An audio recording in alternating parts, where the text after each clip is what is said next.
Jumpa lagi bersama saya, Eva Yuniarta. Di sini saya akan menjelaskan tentang analisis konsep fisika hukum Newton pada tradisi pacu jalur di kuantan.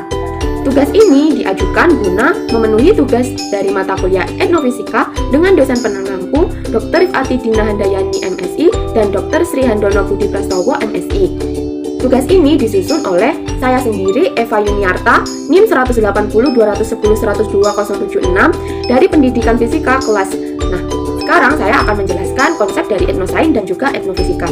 Etnosains adalah pengetahuan tradisional di masyarakat lokal yang berkaitan dengan alam dalam bentuk cerita sejarah, mitos, legenda, budaya, seni, musik, cara berbicara, menulis bahasa, penemuan ilmiah, dan lain-lain yang masih dipergunakan secara turun-temurun untuk kelangsungan hidup dan mempertahankan keberadaannya. Kemudian, etnofisika itu merupakan ilmu pengetahuan bagian dari etnosains yang mempelajari pengetahuan tradisional di masyarakat yang berfokus pada ilmu fisika.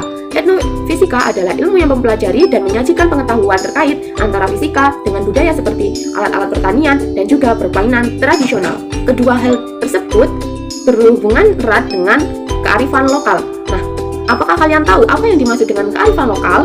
Kearifan lokal adalah suatu gagasan setempat yang bersifat bijaksana, penuh kearifan, bernilai baik, yang tertanam dan diikuti oleh anggota masyarakatnya. Kearifan lokal terbentuk sebagai keunggulan budaya masyarakat setempat maupun kondisi geografis dalam arti luas.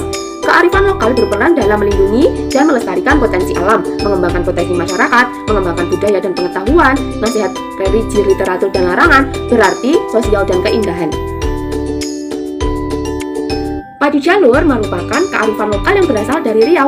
Pacu jalur adalah budaya yang masih dilestarikan sampai sekarang di Kabupaten Kuantan Sengingi, Riau. Kata pacu jalur terdiri dari dua kata, ada kata pacu dan juga kata jalur. Pacu dalam bahasa Indonesia artinya adalah mendayung atau perlombaan memacu. Sedangkan jalur adalah sampan yang terbuat dari kayu hutan tertentu dengan syarat tertentu pula. Panjang jalur berkisar antara 20 sampai 30 meter, lebar 1 sampai 1,5 meter, dan muatan jalur harus memuat 40 sampai 60 orang yang disebut dengan anak pacu. Kemudian saya akan menjelaskan tentang tradisi dari pacu jalur. Tradisi dari pacu jalur itu diadakan sekali setahun. Pada awalnya dimasukkan sebagai acara memperingati hari-hari besar umat Islam seperti Hari Raya Idul Fitri, Idul Adha, Maulid Nabi, ataupun peringatan Tahun Baru Hijriah. Kemudian pada masa penjajahan Belanda, acara pacu jalur sudah dijadikan sebagai kegiatan untuk memperingati hari lahir Ratu Wilhelmina atau Ratu Belanda. Biasanya, pacu jalur diadakan pada bulan November setiap tahunnya. Namun setelah kemerdekaan Republik Indonesia, festival ini ditujukan untuk merayakan hari ulang tahun kemerdekaan Indonesia. Perlombaan pacu jalur merupakan salah satu cabang olahraga di tingkat internasional. Biasanya, pacu jalur ini diikuti oleh masyarakat setempat, kabupaten tetangga, bahkan juga pernah ikut pula peserta yang berasal dari negara-negara tetangga seperti Malaysia, Singapura, dan juga Thailand. Jalur merupakan sebuah perahu yang pada awal abad ke-17 digunakan sebagai alat transportasi tradisional utama yang dimanfaatkan sebagai alat angkut bagi warga desa Rantau Kuantan yang berada di sepanjang Sungai Batang Kuantan. Kemudian muncullah jalur yang diberi ukiran-ukiran indah yang menunjukkan identitas sosial masyarakat. Hal ini disebabkan karena hanya penguasa wilayah dan bangsawan saja yang boleh mengendarai jalur berhias tersebut. Namun, untuk saat ini, jalur berhias sudah digunakan sebagai alat transportasi oleh warga setempat dan juga sebagai alat perlombaan di tingkat nasional. Pembuatan jalur sendiri itu memiliki beberapa tahap. Antara lain, ada yang pertama, Rampuang atau rapat desa. Rapat ini bertujuan untuk membentuk panitia pembuatan jalur yang dinamakan Pak Tuwo atau Ketua Kampung. Rapat ini dilakukan untuk menentukan hutan untuk lokasi pencarian kayu berdasarkan petunjuk dukun untuk memberi tentang lokasi kayu tersebut. Kemudian memilih kayu. Kayu yang dipergunakan untuk jalur tidak sembarangan, tetapi kayu yang dipilih harus mempunyai dan mengandung nilai-nilai spiritual yang tinggi. Setelah kayu dipilih, maka dilanjutkan dengan upacara semah. Kemudian ada manubang kayu atau menebang kayu. Manubang ini diawali dengan upacara menyemah, yaitu semah atau sesajen kepada mambang yang dimiliki penunggu kayu tersebut. Upacara ini dimaksudkan untuk menghindari hal-hal yang tidak diinginkan. Kemudian ada mengabung kayu atau memotong kayu. Mengabung artinya adalah memotong kayu pada bagian ujung setelah kayu tersebut rebah. Kemudian pendadaan. Pendadaan diartikan sebagai salah satu pekerjaan membuat bagian dada jalur. Proses pendadaan dilakukan dengan cara meratakan bagian atas kayu yang memanjang mulai dari bagian pangkal sampai ke bagian ujung. Kemudian ada mencaruk. Mencaruk berarti melubangi kayu yang telah diratakan. Pekerjaan ini dimaksudkan untuk melubangi kayu secara seimbang dengan ketebalan yang sama di masing-masing bagian. Tahap selanjutnya ada menggiling. Menggiling di sini artinya memperhalus bagian luar dan samping jalur untuk membentuk bagian-bagian jalur menjadi ramping seperti perahu. Terus kemudian ada manggalia atau menengkungkan jalur dan menelentangkan jalur. Kemudian ada tahap membentuk haluan dan juga kemudi. Pada proses ini, bagian yang akan dibuat jalur diukur dengan tepat. Ukuran haluan ini berkisar antara 1 sampai 1,5 meter. Setelah itu, kemudi dibentuk dengan ukuran kira-kira 2 meter. Kemudian ada tahap mengelo jalur atau menarik jalur. Setelah haluan dan kemudi terbentuk, maka sebuah jalur telah dianggap selesai setengah jadi dan siap untuk dibawa pulang ke desa. Jalur setengah jadi tersebut harus ditarik secara beramai-ramai dengan melibatkan seluruh penduduk desa dalam sebuah upacara yang disebut upacara maelo perahu atau maelo jalur. Kemudian ada malayuar perahu jalur. Istilah ini merupakan istilah yang digunakan pada pekerjaan melayur atau mengasapi jalur. Proses pembakaran atau pengasapan jalur ini bertujuan untuk supaya jalur yang dibuat dapat bertahan lama. Yang terakhir ada tahap penurunan jalur. Setelah pembuatan jalur selesai, maka jalur diturunkan ke sungai oleh masyarakat desa secara bersama-sama. Kemudian penurunan jalur ke sungai ditutup dengan upacara adat. Sekarang kita akan masuk ke tahap pelaksanaan pacu jalur.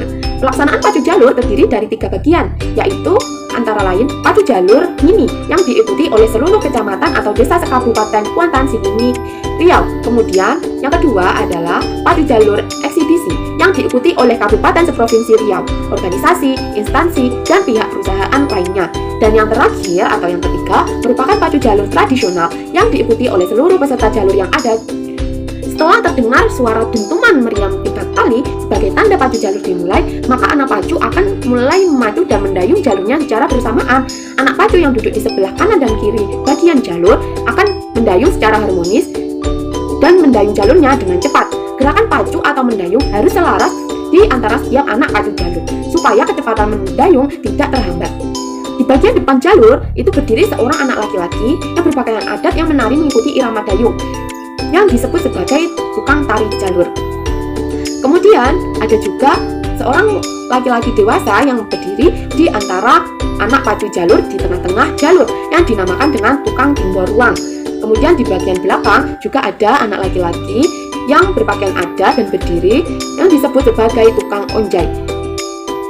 Dalam pelaksanaan jalur, sistem gugur digunakan dalam perlombaan ini sehingga peserta yang gugur tidak boleh bermain kembali. Sistem setengah kompetisi juga berlaku dalam perlombaan ini, di mana regu yang paling sering memperoleh kemenangan hingga kompetisi terakhir yang akan menjadi juaranya. Sekarang saya akan membahas tentang konsep hukum Newton. Nah, di sini diketahui bahwa ada 3 hukum Newton, yaitu yang pertama ada hukum 1 Newton, yang kedua ada hukum 2 Newton, dan yang ketiga ada hukum 3 Newton. Kita akan membahas tentang hukum 1 Newton. Hukum 1 Newton menyatakan tentang sifat kelembapan suatu benda. Oleh karena itu, hukum 1 Newton juga disebut sebagai hukum kelembaman. Hukum 1 Newton itu berbunyi, jika resultan gaya yang bekerja pada benda tersebut sama dengan 0, maka benda yang mula-mula diam akan tetap diam, dan juga benda yang mula-mula bergerak lurus, maka juga akan tetap bergerak lurus beraturan.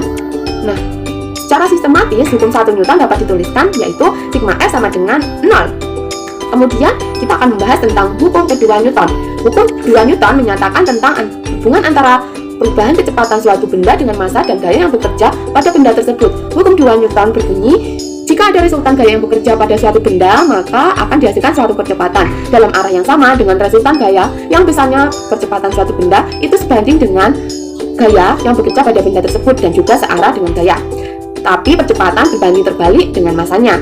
Secara sistematis, hukum 2 Newton dapat dituliskan, yaitu sigma F sama dengan M kali A atau A sama dengan sigma F per M. Hukum Newton yang terakhir yaitu hukum 3 Newton.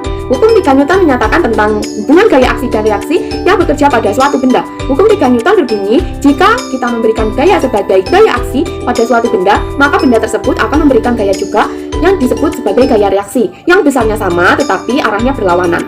Dari hukum ini dapat diketahui bahwa aksi berkonsekuensi memunculkan reaksi. Gaya aksi-reaksi bekerja saling berlawanan dan bekerja pada benda yang berbeda-beda. Secara sistematis, hukum 3 Newton dapat dituliskan, yaitu FBA sama dengan min FAB. Selanjutnya, kita akan masuk ke pembahasan yang utama, yaitu analisis konsep fisika hukum Newton pada tradisi pacu jalur di Kuantan. Sekarang kita akan masuk pada konsep hukum 1 Newton pada proses memilih kayu jalur. Pada proses pembuatan jalur atau perahu yang dimulai dengan mencari atau memilih kayu yang memiliki serat kayu yang kuat. Hal ini disebabkan karena jumlah pendayung yang terlibat pada pacu jalur ini cukup banyak, yaitu sekitar 40-60 orang anak pacu. Kemudian berdasarkan proses pengamatan tersebut dapat diketahui bahwa kayu tersebut tidak memiliki gaya yang bekerja pada benda tersebut, maka benda itu akan tetap diam atau resultan gayanya sama dengan 0. Hal ini telah dijelaskan pada hukum 1 Newton. Selanjutnya, kita masuk pada konsep hukum 2 Newton pada proses mengelot jalur dan juga pelaksanaan pacu jalur. Pada proses mengelot jalur atau menarik jalur yang telah dianggap selesai setengah jadi dan siap untuk dibawa pulang ke desa, maka jalur setengah jadi tersebut akan ditarik secara beramai-ramai dengan melibatkan seluruh penduduk desa dalam sebuah upacara yang disebut upacara mengelot jalur.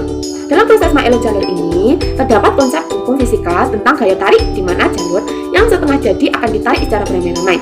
Jalur yang memiliki massa yang sangat besar akan ditarik dengan gaya sebesar F, di mana orang-orang yang menarik jalur secara beramai-ramai merupakan resultan gaya tarik. Selain itu, gaya tarik yang dilakukan juga akan mendapatkan hambatan dari gaya gesek yang bekerja melawan arah dari gaya tarik sebesar F gesek. Dalam hal ini, percepatan yang akan dihasilkan saat menarik jalur yaitu sigma F sama dengan MA sama dengan F min FG sama dengan M kali A.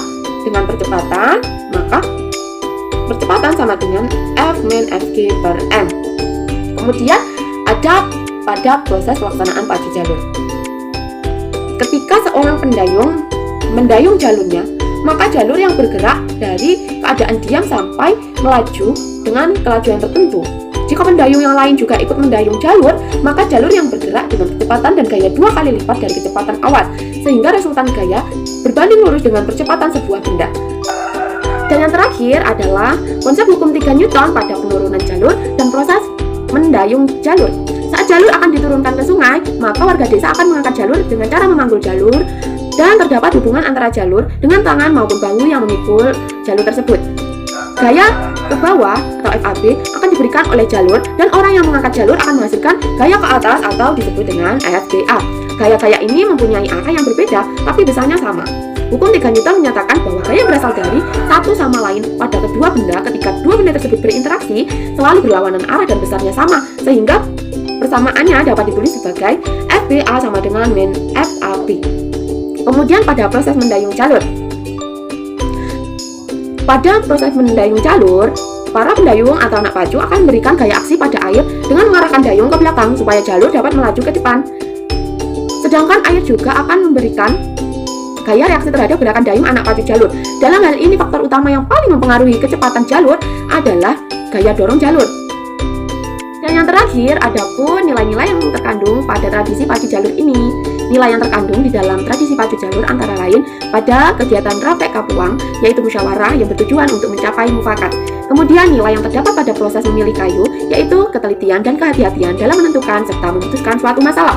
Kemudian nilai yang terdapat pada proses menebang kayu, yaitu kerjasama dan semangat gotong royong yang dilakukan oleh masyarakat.